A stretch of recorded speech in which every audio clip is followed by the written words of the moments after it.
আসসালামু আলাইকুম শিক্ষার্থীরা, আশা করি সবাই ভালো আছো। আমি মোহাম্মদ আলতাফুর রহমান, প্রভাষক প্রাণীবিজ্ঞান। আজকের অনলাইন ক্লাসে তোমাদের সবাইকে দ্বাদশ অধ্যায় জীবের বংশগতি এবং বিবর্তনের একটি গুরুত্বপূর্ণ টপিক নিয়ে তোমাদের সামনে আজকে আমি হাজির হয়েছি। আজকে ডিএনএ অনুলিপন এবং ডিএনএ টেস্ট কি এই বিষয়গুলো ব্যাখ্যা করব, সাথে সাথে মানুষের লিঙ্গ নির্ধারণ পদ্ধতিটি আলোচনা করব। তাহলে আমাদের বিস্তারিত আলোচনায় আমরা যাচ্ছি। প্রথমে ডিএনএ অনুলিপন। অনুলিপন মানে কি? অনুলিপন মানে হচ্ছে প্রতিলিপন, আর প্রতিলিপন মানে হচ্ছে, যদি খুব সহজভাবে বলি, ফটোকপি। অর্থাৎ তোমরা যখন একটি দোকানে ফটোকপি করো একটা কাগজ, তখন ওই কাগজটি যতগুলা ফটোকপি করবা, 10টা কপি করলে 10টা কপি মেইন কপির মতো হুবহু দেখা যায় অনেকটা, ঠিক আছে? তাহলে সবগুলো লেখাই কিন্তু 10টা কপিতে আসতেছে। তাহলে এটাকে বলা হচ্ছে অনুলিপন। অর্থাৎ মেইন কপি থেকে যতগুলো কপি তৈরি হবে, এই তৈরি হওয়ার প্রক্রিয়াটাকে আমরা বলি অনুলিপন। তাহলে ডিএনএ যেটা আমাদের বডিতে থাকে, আমাদের কোষে থাকে, সেটা তো আর এভাবে ফটোকপি করা সম্ভব না, কিন্তু তার এই ঠিক ফটোকপির মতো করেও কি করে নতুনভাবে অনেকগুলো কপি তৈরি করে। তাহলে ডিএনএ অনুলিপন কি? যে প্রক্রিয়ায় একটি ডিএনএ অণু থেকে নতুন আরেকটি ডিএনএ অণু তৈরি হয় বা সংশ্লেষিত হয়, তাকে ডিএনএ অনুলিপন বলা হয় বা ডিএনএ রেপ্লিকেশন বলা হয়। ডিএনএ অনুলিপনের বেশ কয়েকটি প্রক্রিয়া বা পদ্ধতি আছে, যার মধ্যে তোমাদের বইয়ে একটি পদ্ধতির কথা উল্লেখ করা হয়েছে, যেটার নাম হচ্ছে অর্ধ সংরক্ষণশীল পদ্ধতি। তাহলে ডিএনএ অনুলিপন প্রক্রিয়াটি অর্ধ সংরক্ষণশীল প্রক্রিয়ার মাধ্যমে কিভাবে সংঘটিত হয় সেটাই আজকে আলোচনা করব। এখানে দেখো চিত্রে, উপরে আছে মাতৃ ডিএনএ, ঠিক নিচে আবার দুটি ডিএনএ আছে, দুই পাশে দুটি ডিএনএ আছে, যেগুলোকে বলা হচ্ছে নতুন সৃষ্ট ডিএনএ। তাহলে মাতৃ ডিএনএ থেকেই নতুন দুটি ডিএনএ তৈরি হয়েছে। কিভাবে হয়েছে? মাতৃ ডিএনএ যেটা আছে, আমরা জানি ডিএনএর দুটি সূত্রক থাকে। ওরা হচ্ছে অনেকটা মই বা সিঁড়ির মতো পেঁচানো অবস্থায় থাকে, এবং যে দুটি সুতার মাধ্যমে পেঁচানো অবস্থায় থাকে, সেই দুটি সুতাকে সূত্র বা সূত্রক বলা হয়। তাহলে মাতৃ ডিএনএ বা প্রধান যে ডিএনএটি, সেটার দুটি সূত্রক আছে, এবং দুটি সূত্রককে আমরা বলি, মনে করো এখানে পুরাতন সূত্রক বা পুরনো সূত্রক, এবং এগুলোর সাথে সাথে একদম নতুন যেগুলো তৈরি হবে সেগুলোকে বোঝানোর জন্য আমরা বলি নতুন সূত্রক, একদম নতুন উৎপন্ন সূত্রক। এখন এই যে পুরাতন সূত্রক, নতুন সূত্রক মানে কি? মাতৃ ডিএনএ যে দুটি সূত্রক আছে, সেই দুটি সূত্রক আলাদা হয়ে যাবে পরস্পর থেকে। মাঝখানে দেখো সিঁড়ির মতো মই, যেভাবে হচ্ছে দুই পাশে দুটি মইয়ের অংশ থাকে, এবং মাঝখানে এগুলো হচ্ছে আবার পরস্পর ছোট ছোট অংশ দিয়ে যুক্ত থাকে, সিঁড়ির মতো অংশগুলো দিয়ে। ঠিক এই মাতৃ ডিএনএটাও এভাবে যুক্ত আছে, কিন্তু মাঝখানের যে ছোট ছোট অংশগুলোর মাধ্যমে যুক্ত আছে, সেগুলো কি হয়ে যাবে? আলাদা হয়ে যাবে, সেগুলো খুলে যাবে। যার ফলে কি হবে? মইয়ের প্রধান যে দুটি অংশ, হাতল, সেই দুটি অংশ টোটালি সেপারেট হয়ে যাবে, পরস্পর থেকে বিচ্ছিন্ন হয়ে যাবে, এবং বিচ্ছিন্ন হয়ে যাওয়ার পর দুই পাশে দুটি পুরাতন সূত্রক চলে যাবে, এবং মাঝখান দিয়ে দুটি নতুন সূত্রক তৈরি হবে। আবার এই দুটি নতুন সূত্রক আবার দুটি পুরনো সূত্রকের সাথে যুক্ত হবে। তাহলে একটি নতুন সূত্রক এবং একটি পুরাতন সূত্রক, এভাবে একটা ডিএনএ তৈরি হবে। সেমভাবে আরেকটি নতুন সূত্রক এবং আরেকটি পুরাতন সূত্রক পরস্পর যুক্ত হবে, যুক্ত হয়ে আরেকটি ডিএনএ তৈরি করবে। তাহলে দেখো, এভাবেই কিন্তু নতুন সৃষ্ট ডিএনএটি তৈরি হয়েছে। আমরা যদি বিস্তারিত আলোচনা করি, এখানে যে চিত্রটি আছে সেটা একটু লক্ষ্য করো। ডিএনএ অনুলিপন বা প্রতিলিপনের জন্য প্রথমত যে কাজটি করতে হবে সেটা হচ্ছে, ডিএনএ যে সূত্রক দুটি পরস্পর যুক্ত আছে, মাঝখানে এ টি সি জি অংশগুলো দিয়ে, অর্থাৎ আমরা জানি যে একটা ডিএনএ কি দিয়ে তৈরি, পেন্টোজ সুগার, নাইট্রোজেন গঠিত ক্ষার এবং হচ্ছে ফসফেট। তাহলে এখানে নাইট্রোজেন গঠিত ক্ষার হিসেবে যেগুলো আছে, অর্থাৎ অ্যাডেনিন, থাইমিন, সাইটোসিন, গুয়ানিন, এই অংশগুলো কিন্তু হচ্ছে পরস্পর যুক্ত থাকে। এর সাথে টি দুইটি বন্ধনের মাধ্যমে যুক্ত থাকে এবং সির সাথে জি তিনটি বন্ধনের মাধ্যমে যুক্ত থাকে। তাহলে এইগুলো যে যুক্ত থাকে পরস্পর, কোন বন্ধনের মাধ্যমে থাকে? হাইড্রোজেন বন্ধনের মাধ্যমে থাকে। তাহলে ওরা মাঝখানে দুটি সূত্রককে পরস্পর হাইড্রোজেন বন্ধনের মাধ্যমে যুক্ত রাখছে। এই হাইড্রোজেন বন্ধনটা হচ্ছে ভাঙলেই কেবল দুটি সূত্রক পরস্পর আলাদা হতে পারবে, বিচ্ছিন্ন হতে পারবে, তাছাড়া সম্ভব না। এই বিচ্ছিন্ন হওয়ার জন্য ডিএনএ পলিমারেজ এনজাইম এবং দেখো ডিএনএ হেলিকেজ এনজাইম নামে দুটি এনজাইম আমি উল্লেখ করেছি।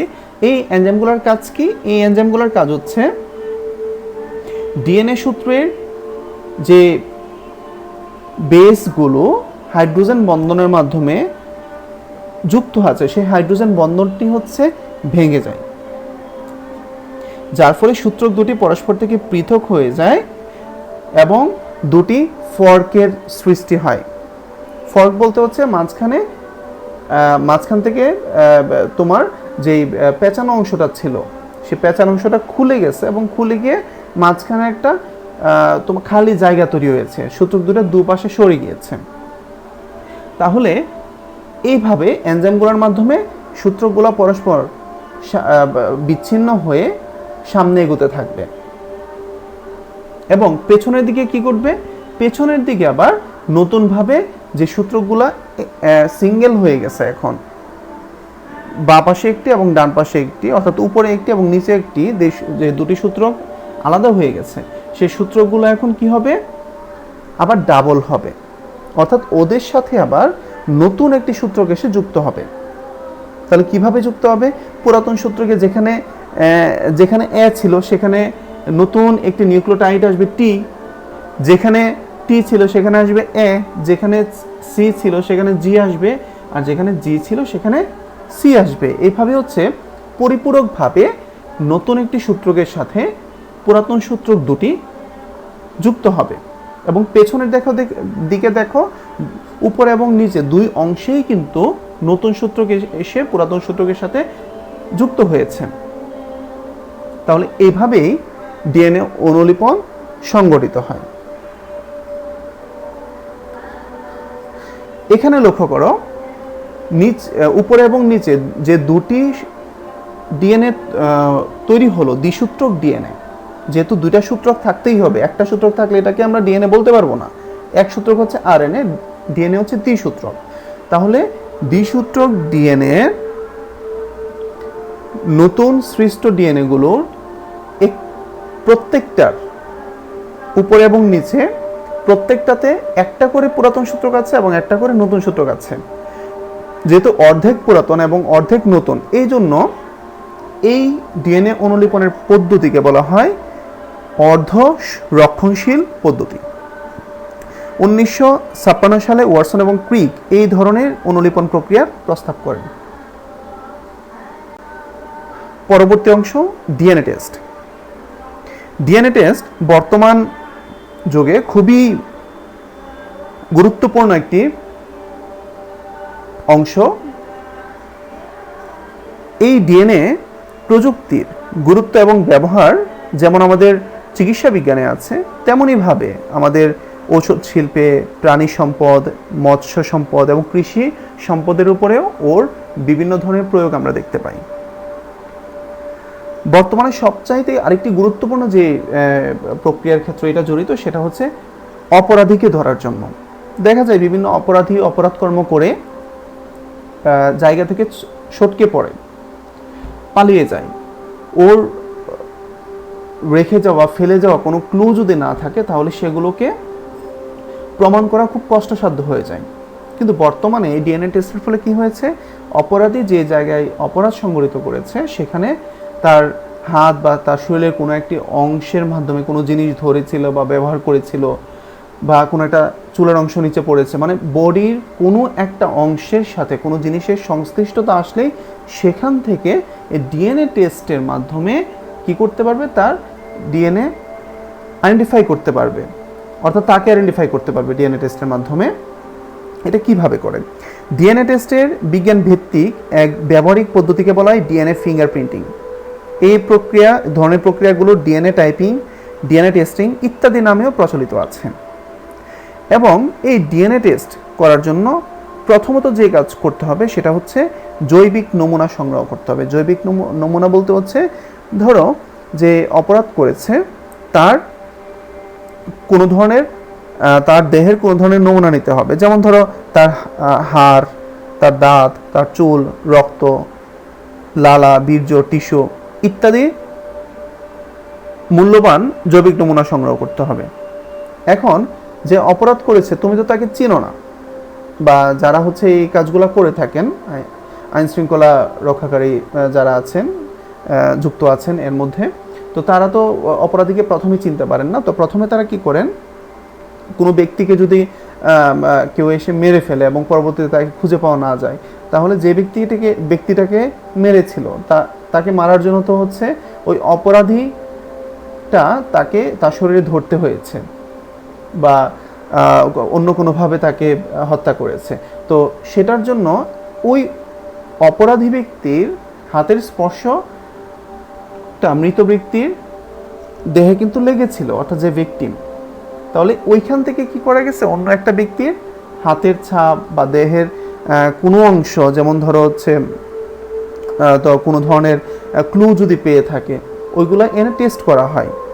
এবং যিনি ভিকটিম অর্থাৎ যিনি মারা গিয়েছেন তার হাড়, দাঁত, চুল, রক্ত, লালা, বীর্য বা টিস্যু ইত্যাদি মূল্যবান অংশ পরীক্ষা নিরীক্ষা করা হয়।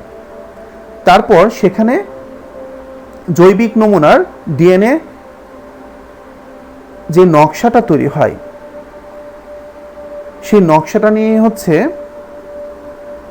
পরবর্তীতে কাজ করা হয়। অর্থাৎ প্রথমে নমুনা সংগ্রহ করলো, নমুনা নিয়ে ওইখান থেকে ডিএনএটাকে আলাদা করে ফেলবে। ওই ডিএনএটাকে ছোট ছোট টুকরায় বিভক্ত করবে। বিভক্ত করার মাধ্যমে ওই টুকরাগুলোর দৈর্ঘ্য অনুযায়ী বিভিন্ন ব্যান্ড আকারে আলাদা করবে। ওই ব্যান্ডগুলোর একটা সারি নির্ণয় করা হবে। ওই সারিগুলো নির্ণয় করার পর সন্দেহজনক অপরাধী ব্যক্তি যাকে সন্দেহ করা হচ্ছে এবং যিনি ভিকটিম অর্থাৎ যিনি মারা গিয়েছেন কিংবা বিভিন্নভাবে অন্য কোনোভাবে হচ্ছে হ্যারাসমেন্টের শিকার হয়েছেন, এই দুই ব্যক্তির এখানে যে জৈবিক নমুনাগুলো আছে সেগুলোর মধ্যে তুলনা করা হয়, অর্থাৎ কোনো মিল আছে কিনা।